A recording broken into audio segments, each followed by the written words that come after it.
नमस्कार प्रिय विद्यार्थियों, आज हम जो है अपनी कक्षा में उपसर्ग पढ़ने जा रहे हैं, जो हमारा हिंदी का एक बहुत ही महत्वपूर्ण विषय है, जिसका नाम है उपसर्ग। उपसर्ग उप और सर्ग दो शब्दों से मिलकर बना है।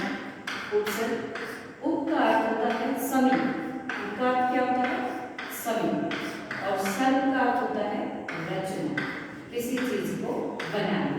सर्ग क्या अर्थ होता है रचना। तो उपसर्ग का अर्थ होता है कि शब्दों ऐसे शब्दांश जो किसी शब्द के आगे जो किसी सार्थक शब्द के आगे जुड़कर उसके अर्थ में विशेषता ला देते हैं या उसके अर्थ में परिवर्तन कर देते हैं, तो वही क्या होते हैं उपसर्ग होते हैं। उपसर्ग जैसे कि वे शब्दांश क्या है, वे शब्दांश जो किसी भी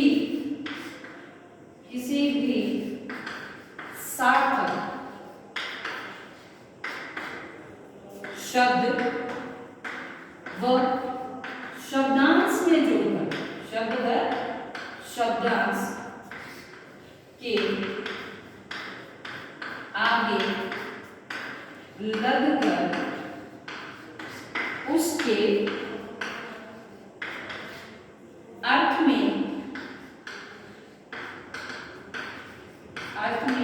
परिवर्तन ला देते हैं, परिवर्तन ला देते हैं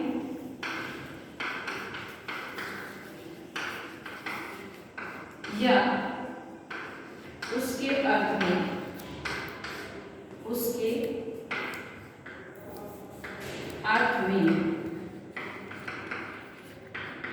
विशेषता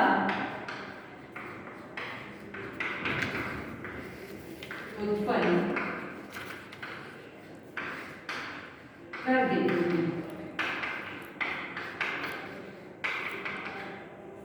वे होते हैं उपसर्ग कि वे शब्दांश जो किसी भी सार्थक शब्द व शब्दांश के आगे लगकर उसके अर्थ में परिवर्तन ला देते हैं, परिवर्तन यानी कि बदलाव ला देते हैं या उसके अर्थ में विशेषता उत्पन्न कर देते हैं, उन्हें हम क्या कहते हैं उपसर्ग।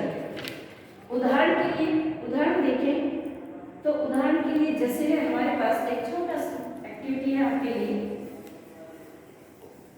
जैसे है हमने उदाहरण लिया अ, ये क्या है अ, ये क्या है शब्दांश, शब्द का एक पार्ट। इसके आगे अगर हम विभिन्न प्रकार के अलग अलग सार्थक शब्द जोड़ते हैं, यदि अ के साथ हम भाव शब्द जोड़ते हैं, अ के साथ यदि हम भाव शब्द जोड़ते हैं तो वो क्या बन जाएगा अभाव।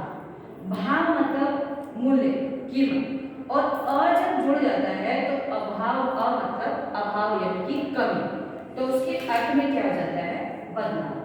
अ के साथ यदि टल मीन्स टलना, लेकिन यदि अ जोड़ दें उसके साथ, यदि अ जोड़ दें तो वो क्या बन जाएगा अटल, क्या बन जाएगा अटल। सेम उसी तरह से एक और उदाहरण है पवित्र। यदि अ के साथ हम पवित्र वर्ड जोड़ दें, पवित्र, इसमें हम उपसर्ग जोड़ दें जो एक शब्दांश है, प्रॉपर सार्थक शब्द है, इसके साथ यदि अ जोड़ दें तो ये हो जाएगा अपवित्र।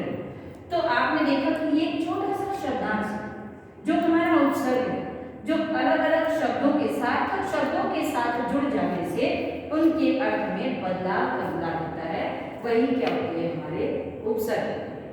उपसर्ग जो है वो अलग चार तरह के होते हैं, चार प्रकार के उपसर्गों का हम प्रयोग करते हैं।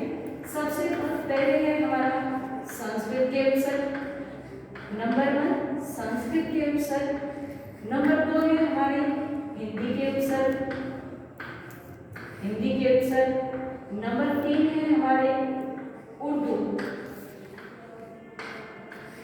के उपसर्ग, और नंबर 4 है हमारे अंग्रेजी